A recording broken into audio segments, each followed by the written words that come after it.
شرط لگانے والے دوستوں کی سنسنیخیز کتھا۔ اس رات قدرت الہی نے انہیں آئینہ دکھلا دیا۔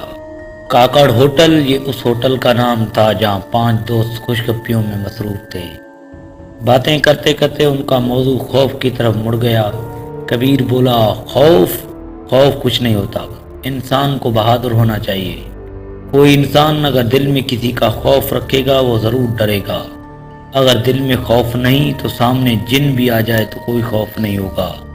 اب مجھے دیکھو، میرے دل میں کسی کا خوف نہیں۔ جواب میں نعمان بولا، ٹھیک ہے، اگر تم اتنے ہی بہادر ہو اور تمہیں کسی چیز کا خوف نہیں تو رات 12 بجے کے بعد قبرستان کے بیچ کے اندر جا کر وہاں اپنی سیلفی لے کر آؤ تو پھر ہم تمہیں مانیں۔ اچھا، اگر یہ بات ہے تو مجھے یہ شرط منظور ہے، لیکن شرط اگر جیت گیا تو مجھے کیا دو گے؟ ہم 2000 روپے دیں گے۔ کیوں دوستو؟ نعمان نے اپنے باقی تینوں دوستوں سے پوچھا۔ ہمیں منظور ہے، راجہ بولا۔ ٹھیک ہے، سب دوست 500 روپے دو، ہم آج ہی رات قبرستان جائیں گے۔ بولو کبیر، کیا بولتے ہو؟ مجھے منظور ہے، کبیر اپنے چاروں دوستوں کے سامنے اپنی ہتھیلی رکھتے ہوئے بولا۔ اس کے چاروں ساتھیوں نے بھی اس کی ہتھیلی پر اپنی ہتھیلیاں رکھ دیں۔ شرط کے مطابق کبیر اپنے دوستوں کے ساتھ قبرستان پہنچا۔ اس نے گھڑی پر نگاہ دوڑائی، رات کے 12:15 بج رہے تھے۔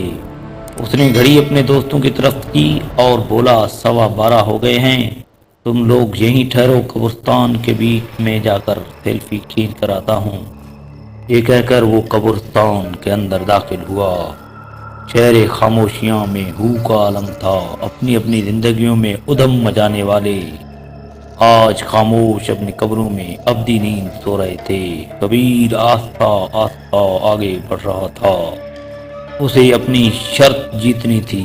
وہ ابھی تھوڑا آگے گیا ہوگا کہ اچانک اسے کسی بلی کی آواز آئی۔ اس نے موبائل کی روشنی ادھر ادھر پھینکی مگر اسے کوئی بلی نظر نہیں آئی۔ وہ کافی آگے آ گیا تھا، پھر وہ رکا، موبائل کا کیمرہ آن کیا اور پھر سیلفی کھینچنے لگا۔ اس نے سیلفی لینے کے لیے کیمرے کا بٹن دبایا مگر وہ اپنی جگہ جمع رہا۔ بٹن دبانے کے باوجود تصویر نہیں کھینچی۔ اس دوران پھر بلی کی آواز آئی۔ اس نے فوراً موبائل کی روشنی میں نظریں دوڑائیں پر بلی اسے نظر نہیں آئی۔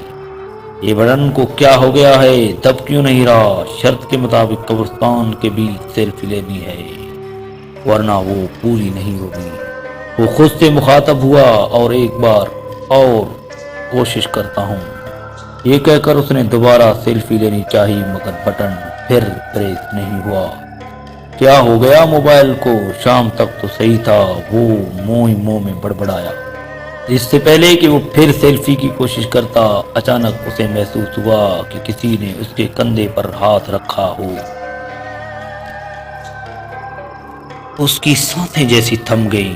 اس نے فوراً پیچھے مڑ کر دیکھا تو اس کی آنکھیں حیرت سے پھیل گئیں۔ کبیر کے چاروں دوست بے چینی سے کبیر کی واپسی کا انتظار کر رہے تھے۔ ویسے یار، ایسی شرطیں ہمیں رکھنی نہیں چاہیے تھی، نعمان بولا۔ ہاں صحیح کہہ رہے ہو، قبرستان میں غیر مرئی مخلوق بھی ہو سکتی ہے جو نقصان بھی پہنچا سکتی ہے، راجہ نعمان کی تائید کرتے ہوئے بولا۔ اس وقت وہ بڑے جوش میں شرط لگا رہے تھے کہ 12 بجے کے بعد قبرستان جا کر دکھاؤ تو تمہیں بہادر جانے۔ اب کیوں افسوس کر رہے ہو؟ شاہنواز بولا۔ ہاں یار، کچھ باتیں ایسی ہوتی ہیں جن کا ہمیں بعد میں پچھتاوا ہوتا ہے۔ خیر اب کیا کر سکتے ہیں، دعا کرو کہ کبیر خیریت سے واپس آ جائے، کہیں لینے کے دینے نہ پڑ جائیں۔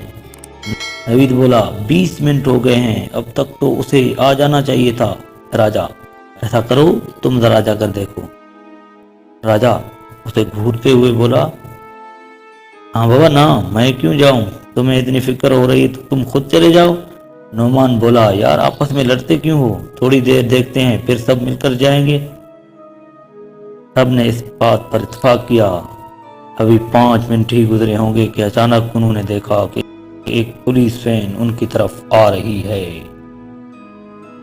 یہ دیکھ کر چاروں کے چہروں کا رنگ فک ہو گیا۔ کبیر کو ایسے لگا جیسے کسی نے اس کے کاندھے پر ہاتھ رکھا ہے۔ اس نے فوراً پیچھے مڑ کر دیکھا تو یہ دیکھ کر حیران رہ گیا کہ قریبی درخت کی ایک ٹہنی اس کا کندھا چھو رہی تھی۔ وہ حیران تھا کہ ٹہنی اس کے کاندھے پر کیسے آ گئی۔ اس نے فوراً ٹہنی کو اپنے کاندھے سے ہٹایا۔ اسی دوران اچانک اس کے پاؤں سے کوئی چیز چھوتی ہوئی گزر گئی، جیسے کوئی جانور اس کے پاؤں پر چڑھ کر بھاگا ہو۔ اس نے فوراً موبائل کی روشنی اس طرف کی تو اسے کچھ نظر نہیں آیا۔ مجھے اپنا کام کر کے جلد از جلد اس قبرستان سے نکلنا ہوگا، اس نے سوچا اور ایک بار پھر سیلفی لینے لگا۔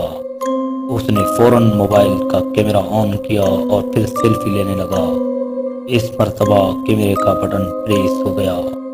شکر ہے، سیلفی لینے کے بعد اس نے کہا، پھر یہ دیکھنے کے لیے تصویر دیکھنا چاہیے کہ شرط کے مطابق تصویر صحیح آئی ہے۔ اس نے جیسی تصویر دیکھی اس کی آنکھیں جیسی پھٹی کی پھٹی رہ گئی۔ یار یہ پولیس وین ادھر آ رہی ہے، اب کیا ہوگا؟ راجا بولا، تم نے کوئی جرم تھوڑی کیا ہے، ہمیں گھبرانے کی کیا ضرورت؟ شاہنواز نے کہا، بھائی یہاں جرم نہ بھی کرو تو پھر بھی گھبرانا پڑتا ہے، نعمان فکر مندانہ انداز میں بولا۔ اسی دوران پولیس موبائل ان کے پاس آ چکی تھی۔ ان سے ایک انسپکٹر اترا، ساتھ میں 2 کانسٹیبل بھی اترے۔ کیا کر رہے ہو یہاں؟ کون ہو تم لوگ؟ انسپکٹر دھاڑا۔ نوید بولا، کچھ نہیں جناب، ہم تو بس ایسے ہی کھڑے ہیں۔ اس پر انسپکٹر بولا، رات کے 1 بجے قبرستان میں یوں ہی کھڑے ہو؟ بے وقوف سمجھ رکھا ہے ہمیں؟ سچ بتاؤ، ڈاکو ہو؟ ڈکیتی کر کے قبرستان میں چھپنے آئے ہو؟ نہیں جناب، ہم ڈاکو نہیں، ہم تو دراصل… نعمان نے اتنا ہی کہا تھا کہ ایک کانسٹیبل بولا، جناب یہ ایسے نہیں مانیں گے، انہیں تھانے لے کر چلتے ہیں۔ نہیں جناب، ہمیں تھانے لے کر نہ جائیں، ہم تو… راجا نے پتا کہ اسی کانسٹیبل کا ایک زوردار تھپڑ اس کی گال پر پڑا، وہ بل تھیلاتا رہ گیا۔ ٹھیک ہے، انہیں موبائل میں بٹھاؤ، انسپکٹر نے کہا۔ جناب ہماری بات تو سنیں، وہ چاروں التجائیں کرتے رہے۔ پولیس انہیں موبائل میں ڈال کر پولیس اسٹیشن روانہ ہو گئی۔